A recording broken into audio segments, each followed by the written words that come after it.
What we've got here is a 2005 Chevy Colorado Z71. It is the two-wheel drive option in the awesome orange color.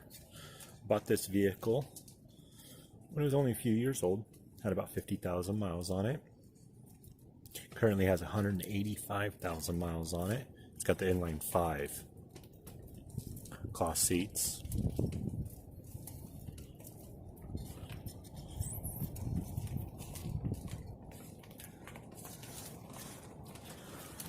Some of the projects that I've got coming up for it are going to be taillights.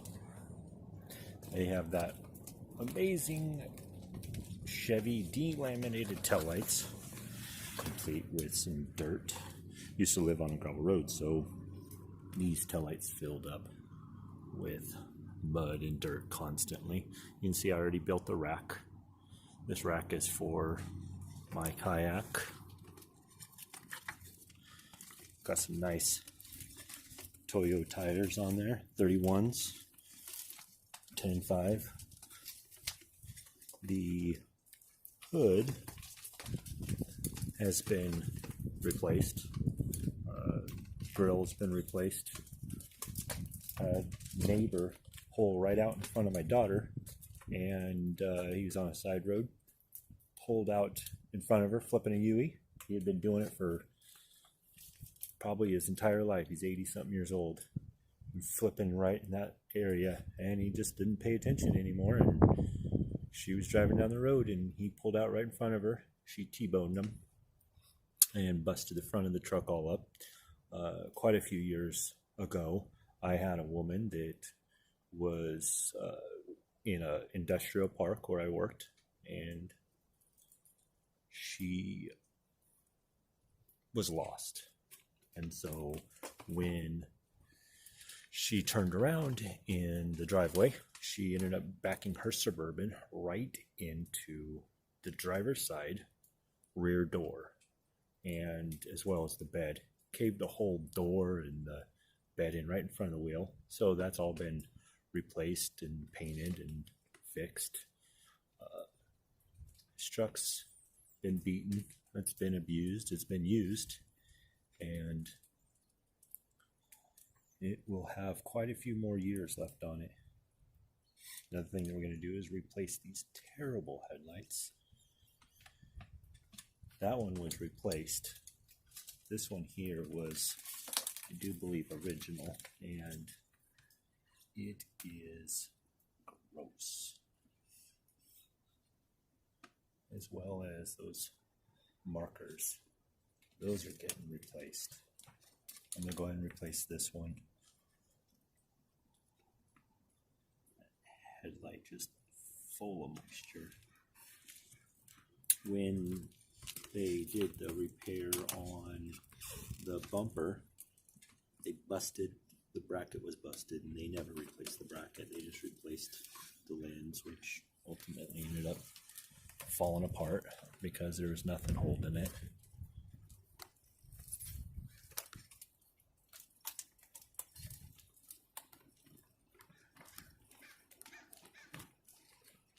So taillights, headlights, marker lights. I'll eventually do the fog lights. I got some modifications to the inside. I'll show you that. Alright, here we are in the inside, and as you can see, Samsung tablet. Replaced the stock stereo with the Samsung tablet. I have the amp is on the under the driver's side seat, and that is powering out right now the stock speakers. That is to be changed out in the future.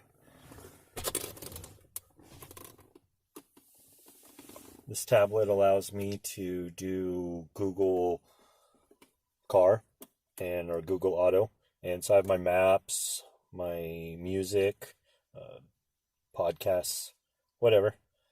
Same stuff you can do with any tablet. But it's a nice, clean install.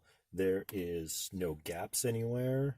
There is None of the screen is lost. I'll go ahead and fire that up. So you can see none of the screen is lost. It's all nice and clean. Took me quite a while to get this thing dialed in. It's connected via Bluetooth. I have a Bluetooth connection that goes from 3.5 millimeter to RCA that goes down to the amp. So I'm running Bluetooth, so I can actually disconnect from this and connect to my phone and listen to any kind of music through my phone. So that was probably one of the biggest pain in my butts, but I really enjoy this. I like this screen. I like how it fits. Samsung's a good product. The only thing I do not like about it is the Wi-Fi connection is terrible on this thing. It does not like to stay connected to anything. It drops connection. It says the connection can't be found.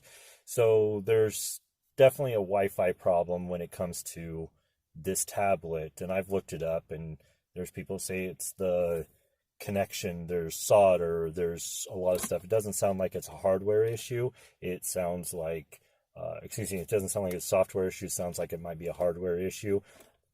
You know, whatever. I don't really care. What I was doing is having my phone sitting up here on this magnet mount, windshield mount, and I would just turn the Wi-Fi on and the connect via Wi-Fi, so the hotspot on my phone, and then that way I can play music, I can download it, audiobooks as well.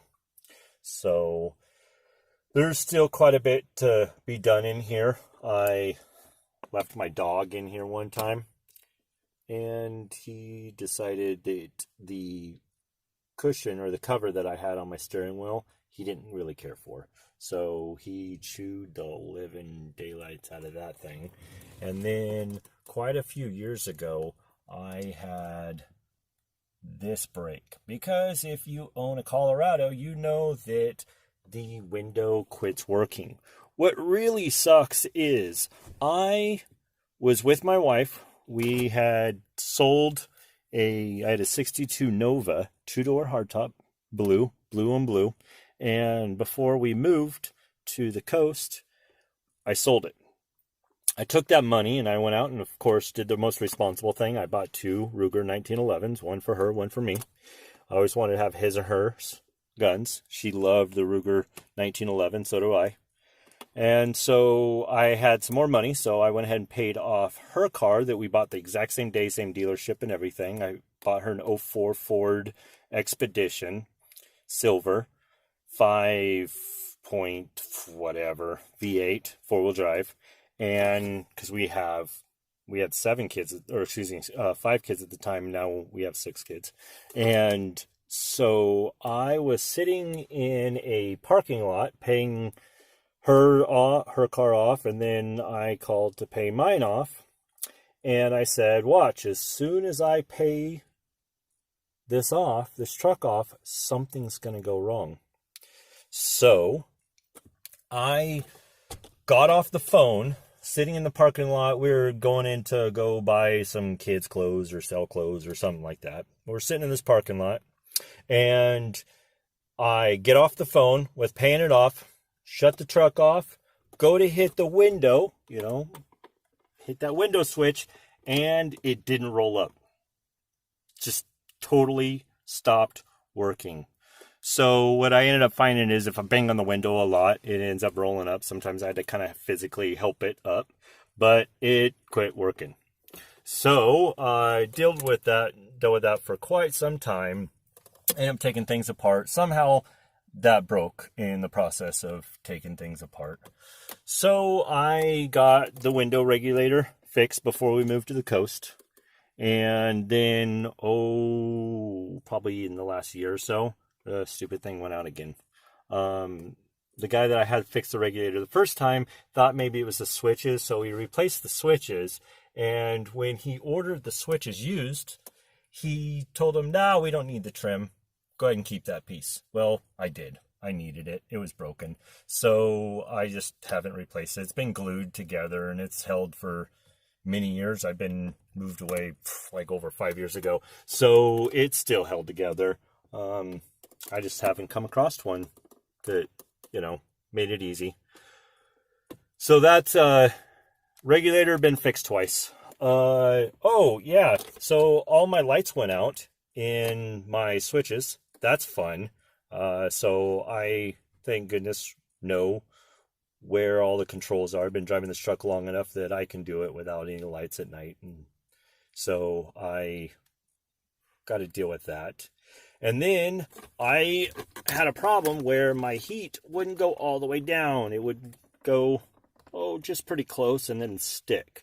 So I dealt with that for a long time, as well as it would only work on like 2. Dealt with that for quite a while. And I found out that, you know, the wires melted down below where you hook up, where it hooks up to, there you go. So you can see all that tape. I taped all the connections up because for some stupid reason I lined all my connectors up instead of staggering like I know you're supposed to do. So I found out that that was a problem, replaced it. The plastic connector was all melted up, of course, and so replaced it, and then replaced the resistor. And so I've got 1, 2, 3, and then 4 is off. So I kind of like 4 off because I can pop it to 3 real quick. But when I got to blast it, it sucks. So 3 is all I got. And in the process of putting the Bluetooth in for the Samsung tablet, I found out that I had an awesome nest. A mouse nest in the dash of my truck. We lived out in the middle of nowhere. Mice were always a problem, but had that problem. So ended up pulling a sock out, black sock, and then a bunch of insulation. And I know where the insulation came from. It actually came from right here. My carpet's all bleh because there's no insulation there because the dang mouse took it all and shoved it behind this radio. And it liked this because there's nothing there. It's super thin, right? So there's nothing there. So it's nice and warm. It's sitting on top of that heat box.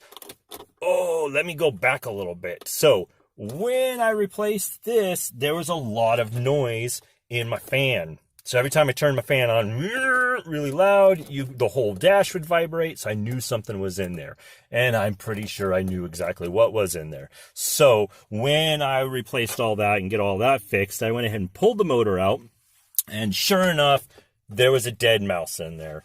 And I had ran that fan enough with its like perfect decomposing body that it actually smashed that mouse into the fans. I mean, it almost cheese grated the thing. It was pretty awful. So had to yank that thing out and clean it all up so I wasn't blowing nasty like dead mouse everywhere. And that's why I try not to operate any of that to prevent the dead mouse from blowing in my face. It was quite gross. So got that all cleaned out, got that up. That sucked. That sucked really bad, especially since one of the bolt heads snapped off. And so there's only 2 out of the 3 screws holding that fan up there. But one of those ones, I think it was the far back one, the one that sucks really bad. I think that's the one that broke. So it got 2 of the 3. And it's held up so far. So back to what I was saying, mouse in the back of this thing.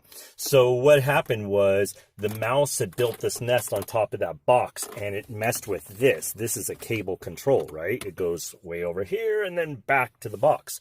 Well, it had just set that mouse nest perfect that it prevented the cable. So when I got all that cleaned out and vacuumed out and the sock out and all that stuff cleaned out, which is this massive pile of crap, then that started working.